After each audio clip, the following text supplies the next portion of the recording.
Well, I'm kind of guessing that most of us here today woke up in very comfortable beds with very few important decisions to make. Among my biggest decisions this morning was finalizing which of my 5 shirts and blazers I should wear. Now, my next big decision was how to get here, subway or Uber. That really didn't matter to me because I don't live too far, but I took out a coin and I flipped it. I decided to make a decision based on which way the coin fell. Heads or tails, easy way to make a decision, right? Well, I got here. Now, as I stand here on this stage, recognizing what a privilege it is for me to have been chosen to share my story and my ideas with you, I am wildly aware that my day bears absolutely no resemblance whatsoever to that of so many desperately tormented people right here in this very city and in hundreds, if not thousands of places across North America and abroad. The fact is that someone, somewhere, at this very moment, is standing at a threshold extremely different than the one I just crossed. Their decisions and choices will have nothing to do with the pace they use to get to center stage or how to stress a key point in their talk. No, their decision will involve a profoundly different and major choice, and that is, do I or do I not join the ranks of terrorism today and fight for a cause I may or may not believe in? Imagine having that to contemplate over your morning coffee. And their decision, my friends, won't be based on which way the coin flips. And here, in this very city, a child ran away from home after being repeatedly abused. You know the kind of abuse I'm talking about. Sexually, emotionally, and physically. And they ran away because they felt that there was no other option available to them. And that young person, and this happens so often, that young person is standing at a crossroad of their own, tired and hungry, deciding whether or not to jump into a minivan that just pulled up and accept a man's offer of $20 to perform a sexual act that up until now had been forcibly taken from them. And you know what? In most cases, they always do. Because as tired, hungry, and desperate as they are, with no other place to go, he or she still needs to survive. I was raised in a home that required me to depend on myself at a young age.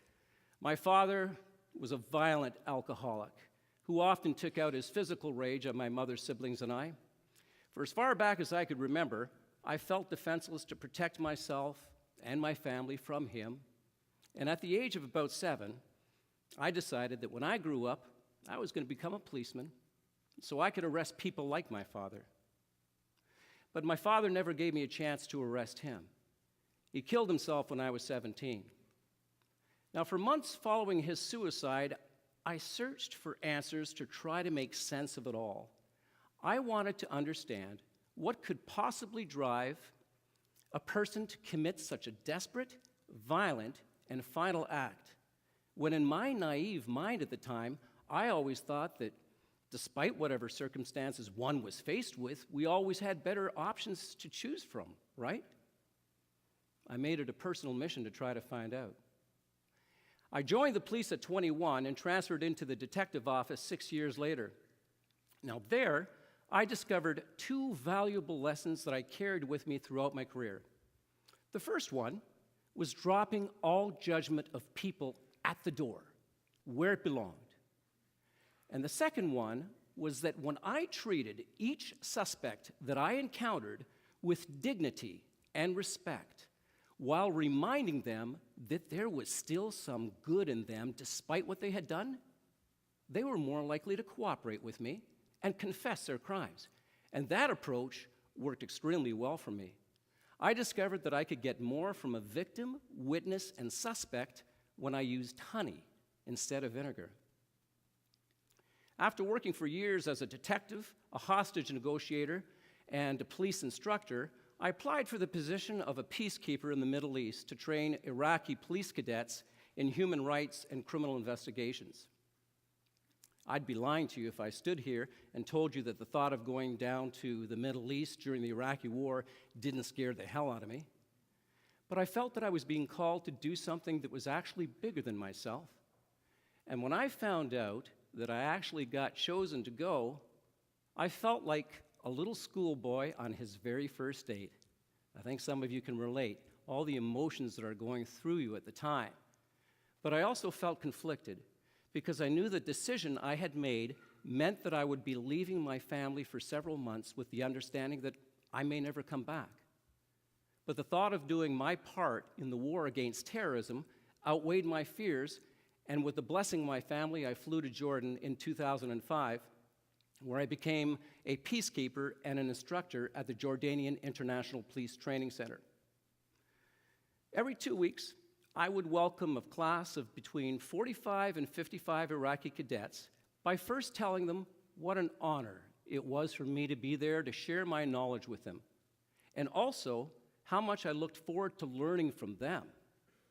Now imagine this. These cadets ranged in ages between 16, that's right, 16 and 60. Some of them were university graduates, whereas others had never learned how to read or write or even spent a day in school.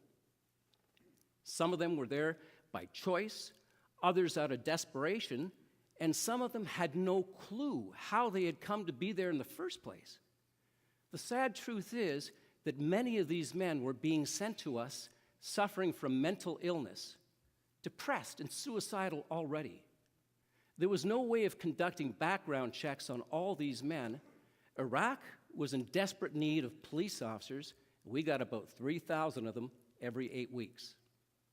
We got taxi drivers, coffee runners, criminals, Sunnis, Shiites, and as it turns out, we got an awful lot of terrorists who had managed to infiltrate the academy quite undetected, simply by signing up, wearing a police uniform, and later collecting a paycheck. A typical class was a mix of all these men. Now, considering the diversity, the vulnerability, the fear, and the obvious walls that needed to be broken down, I wanted to create a learning environment in my classroom that was breakthrough and meaningful. One of the ways I decided to accomplish this was by using something that I had become very passionate about, acting. I figured that if I could get my cadets to role play the various lessons that I had taught them, whether it was how to lawfully arrest somebody or how to collect evidence, that the lessons were more likely to stick, especially through role play and especially for the ones who had never had an education before. And I also knew that most of the men in my classroom were homesick. They were frightened. Some of them had no idea whether they were going to live 6 weeks after they left the academy. I knew this, and I wanted to make their experience in my classroom that much better. So I came up with an idea. I decided to end each of our 8-hour days together with song and stories. What I'd do, I'd take about 30 minutes at the end of every day, and I would invite the cadets to sing and tell stories about their lives and their families. Now, a lot of these men did not have television back home. They didn't have the internet, and singing and telling stories was a way that they enjoyed spending time with their family. So they had a great time doing this. This is a highlight of our day. Now imagine this. I had Sunnis, Shiites, and the odd terrorist in my classroom. That's right. Sitting side by side, laughing, singing, and telling stories. I made them forget about the war. I made them forget about the hatred they had for one another, and I made them feel like little kids again. The trust I built in my classroom tore down all the walls that had once separated us and made them disappear. Now that April, I transferred into the Advocacy and Counseling Division, and once I had arrived, I was approached by a cadet who warned me of a rumored attack on the academy. I alerted our security immediately, and we went about business as usual. As it turns out, for days, insurgent cadets and their followers had been secretly collecting weapons for the assault. And a few days after the warning, I was walking through a small stretch of desert at sunrise with my good friend and partner, Yarmo. We were walking to our advocacy building. when we found ourselves surrounded by 40 of these angry, armed insurgent cadets. With no security in sight and no exit available to me, I kind of thought that my day had taken a turn for the absolute worst. And one of the only thoughts going through my fear-riddled mind was whether or not I was going to get to see my daughters again. I honestly thought this was my day to go. Now, the mob reached in, and I was not armed, but I knew one thing, that despite the fact that I wasn't armed, I was going to fight with everything that I had because I, too, wanted to survive. So they reach in and they grab us. And as I begin to fight the fight of my life, I hear one of the men in that crowd, those 40 guys, yelling my name, Mr. Paul, Mr. Paul. He started shouting other things in Arabic, but without my wonderful Jordanian language assistants at my side, I had no idea what was being said. I was just fighting, you know? And almost as suddenly as they had grabbed us, they released us. And the circle then parted. Now, when I was finally able to focus and my adrenaline came down just a little bit, I searched for the face of the man who had shouted my name and put a stop to that attack. And I recognized him. He was one of my former students. And he had the biggest grin on his face when he walked up towards me. And when he got to me, he simply put his hand on my shoulder, pointed towards our building. The smile never left him. And he said, "Go, Mr. Paul, go." And Yadamo and I escaped unscathed. Now, when I think back to our safe passage that day, I honestly attribute it to the way in which I had treated each of my students with dignity and respect, and to the bonds that we were able to forge in my classroom through our mutual experiences together.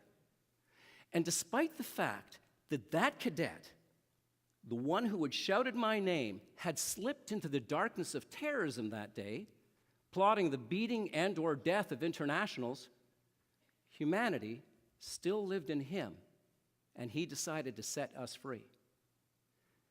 When I think of some of the decisions that we make here back at home, we're often encouraged to believe that the rewards will outweigh the risks. But that is not always the reality, and it certainly isn't the reality for many people in the Middle East. I want you to try to put yourself into the shoes of the next young cadet I tell you about. He had just arrived at the academy about a week before coming to see me. He was 30 years old, married with 3 children. His youngest was an infant, and his parents lived with him. Now, he was their sole provider, and the only means of income that he had was selling coffee at a small stand in his village. So needless to say, they weren't doing all that well. Now, the academy in which I worked at offered good wages for 8 weeks training, enough to feed this man's family for about 6 months, so he decides that he's going to join. After he made his announcement public, he was approached by another man who offered him a different way to provide for his family.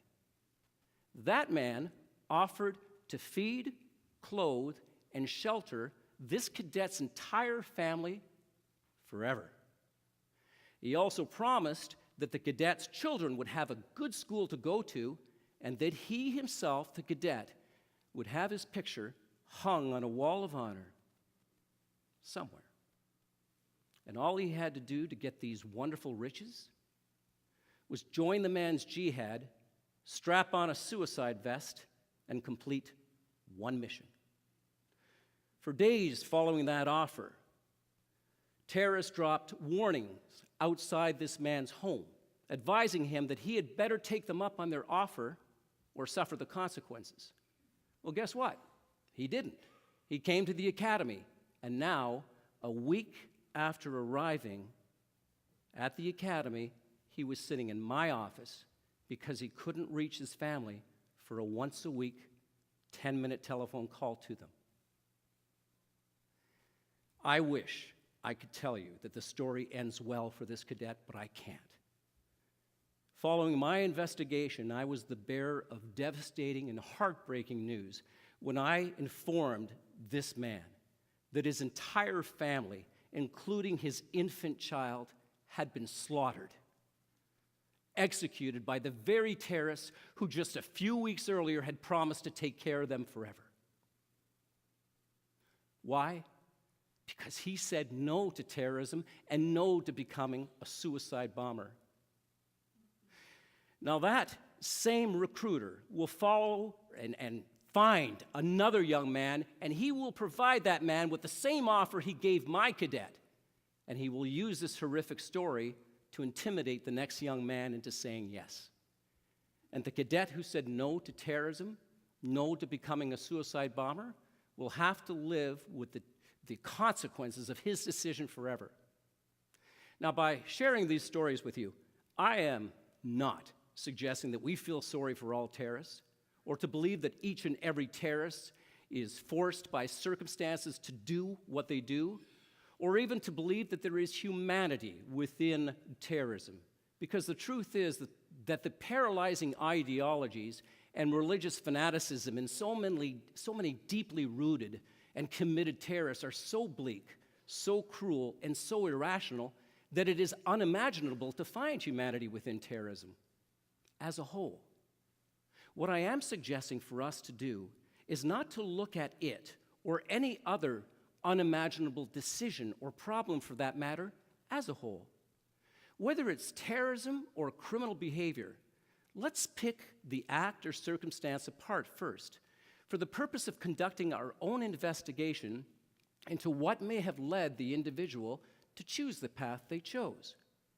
What may often lure a person to become a terrorist or to choose a life of crime, homelessness, or addiction is not always as clear as we may think.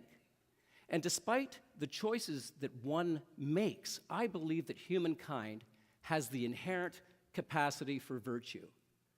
If it weren't so, we would have destroyed each other a long time ago.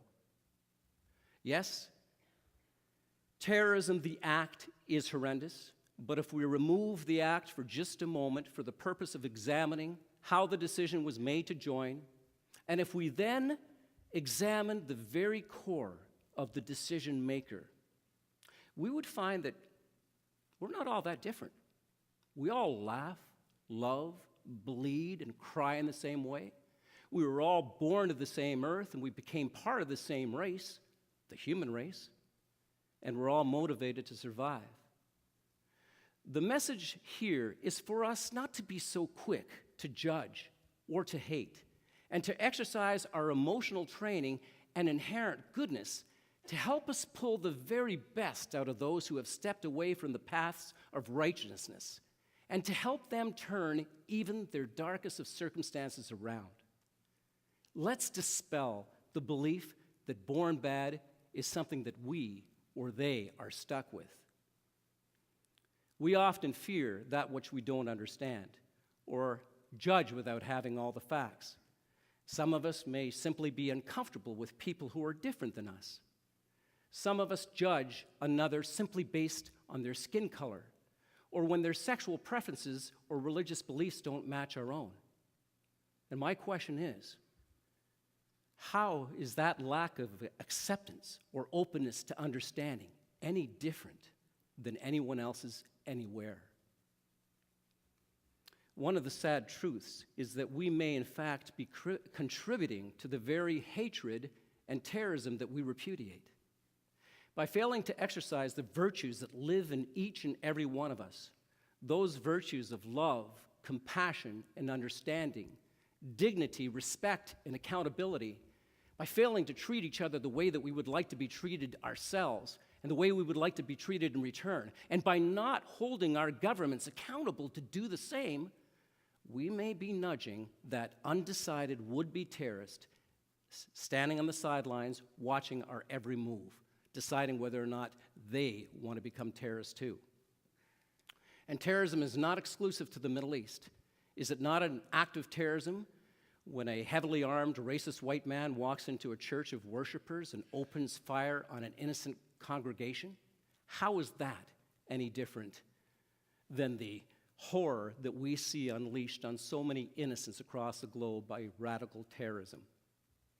The undecided would-be terrorist standing at a threshold, deserves a reminder and an example from us of humanity to imitate. If what he or she sees are people who are indifferent to their culture, their values, or their lifestyle, or people who are critical of another person's skin color, sexual orientation, or religious beliefs, what message is that impressionable young individual likely to adapt? So how do we go about finding humanity within terrorism, within the individual or would-be terrorists? Can terrorists and criminals be reached and hearts changed?